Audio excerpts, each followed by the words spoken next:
Hello, friends, and welcome back to Stories About Entitled People. We begin our video with a story in which we tell you how just an hour of idleness of our OP cost his company $20,000. But before we begin, don't forget to subscribe to our channel if you're new here and turn on notifications so you don't miss a new video every single day. Here we go.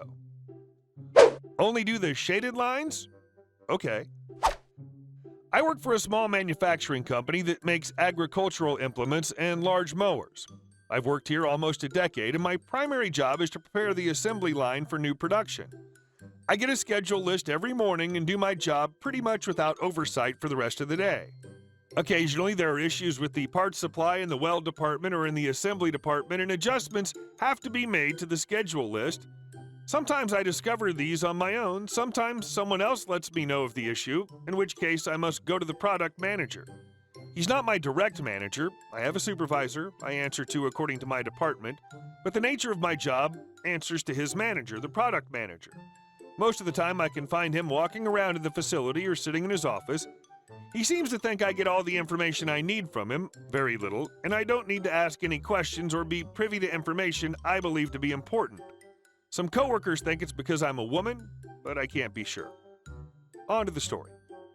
Several years ago, we had a large expansion to our facility, and the paint department became larger. We started putting the gearboxes for our mowers on a separate assembly line to be painted. Our schedule list went from being a few pages long every day in black and white to being one page in color according to the color of paint the products would be. This new list also had a column titled Gearboxes, and some were marked with X and some were not. The product manager told me to only load the products in the shaded rows, indicating their gearboxes were ready for assembly. I went to the product manager's office and he was in a meeting. I can't interrupt meetings. Okay, I can't get a new list from anyone else. And he didn't update me on any gearboxes getting painted today. It's happened before that the assembly line has ran empty because of parts missing as mentioned before, and I'd be in a world of trouble if I prepared for product that didn't have gearboxes ready, so I let the assembly line run empty of product. Looking back, I don't recall why no one else came along to question or stop me, but the assembly line ran empty for an hour. Finally, the product manager came out of his meeting and walked past my desk, looking up. "Why aren't you loading X product?" "Because I don't have any more shaded gearboxes on my schedule." He sighed, turned away from me for several moments before turning back and calmly saying, "Load the X product." Apparently the gearboxes got painted that morning, and he didn't get me an updated schedule list or even let me know they were complete. It's literally my job to know these things, sir. Please don't leave me in the dark. To top off this story, some of my paperwork I fill out every day indicates how much the company makes per foot that the assembly line runs on the average day. So that hour that I didn't do anything because no one updated me with new information cost them over $20K. He keeps me updated much better these days. At least he recognized his mistake. It's a $20,000 lesson. And our next story. Your father died? I'm so sorry. Hey, can I have your inheritance? I was a very green aspiring writer and actor. I met Molly through my now retired mentor. Cast. Me, just a human trying to stand up for himself. Molly, a useless waste of space who would rob my corpse if I dropped dead in front of her. As long as I can remember, Molly was always down on her luck and on extended breaks between jobs. She would drift out of my life and only resurface when it was convenient for her. Any mental vacation from her and the baggage that came from a lifetime of poor choices was a godsend. It's worth pointing out the only time she ever popped back up was when she needed money. If she didn't get it from me, she would have gotten it from someone else. I had long since closed my wallet because I learned the odds of her paying back what was owed were slim to anorexic. There's an old token of wisdom my mom's mother once told me: never part with more than you can afford to not get back. Molly never sustained employment for long. She had this attitude that she was too good to do menial labor. She was a self-proclaimed actress with 20 years of experience. Despite a fake, padded resume and an overly filtered camera phone photo she tried to pass off as a professional headshot, she claimed she'd be famous someday. A typical tantrum went something like this. Molly cries in Entitled, "I'm gonna be big one day and you'll be sorry." Eye roll. I never saw her do much of anything for herself. She'd rattle on about how much she hated her husband, but never actually took the steps to leave him because he paid for everything. Her self-entitlement ran so deep it straddled the line between delusions of grandeur and insanity.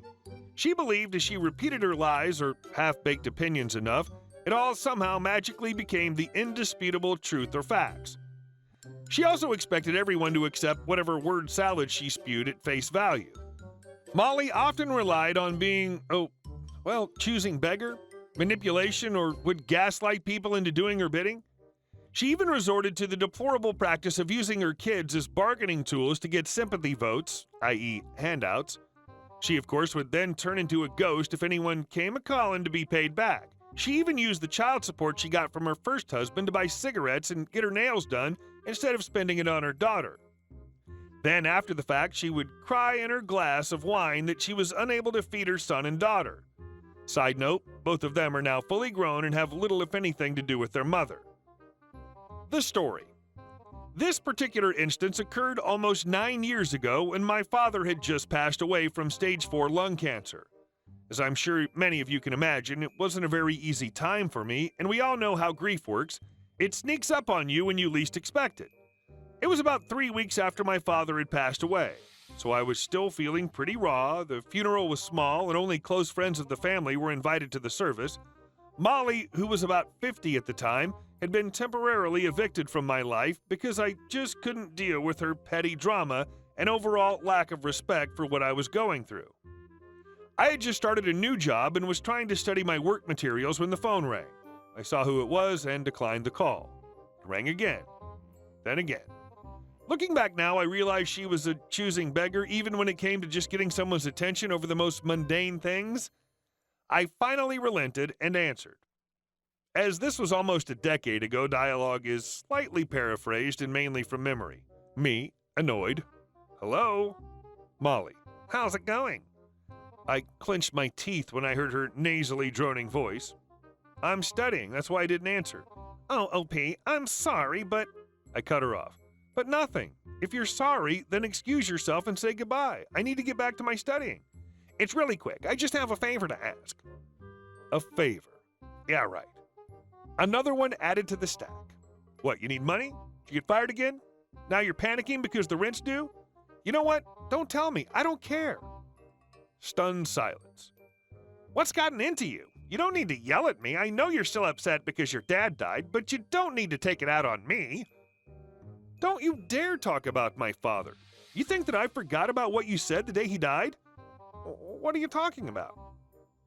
I was floored at how clueless she was. The fact that she was playing dumb about saying one of the cruelest things that could be said to a grieving son had my blood boiling. When I told you to give me some space, you said that my father and I never got along anyway. How could you forget something like that? What, do you just talk so much crap you can't remember it all? Molly was silent. Then, I didn't mean it. I said it in the heat of the moment. You've never done that before? It doesn't matter. I listened to the voicemails. You really thought I wanted to hear you complain about how you've been fired from yet another job after I told you to leave me alone? Cut the crap. You couldn't handle that you didn't get your way, so you retaliated.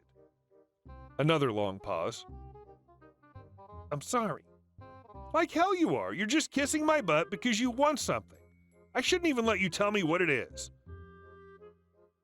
I'm hanging up. Don't. You're right. I need to borrow some money. I lost my job because my sitter quit on me, and no one wants to hire someone with a limited schedule. Borrow? That's a laugh. The definition alone means to take and use something that doesn't belong to you with the intent of returning it. You only have half that down. This went over her head. I know she was annoyed every time I flexed my intellect around her, and her grandiose sense of entitlement interpreted it as me being purposely mean to her. Had I not still been grieving, I probably would have found the exchange hysterical. I should be more clear. Absolutely not. I just started a new job because I wasn't making enough money at my old one. After all the times you've hit me up and didn't pay me back, especially after I helped you get your home out of foreclosure, what makes you think I'd want to help you again? Molly, now sounding more anxious, because we're friends. Friends help each other. No, friendship is more than one person constantly doing favors for another. You only come around when you want something. Since I don't have it, hypothetically speaking, where am I supposed to get this money that you need? You could ask your mom. Next of kin's always inherit. Your dad had to have life insurance.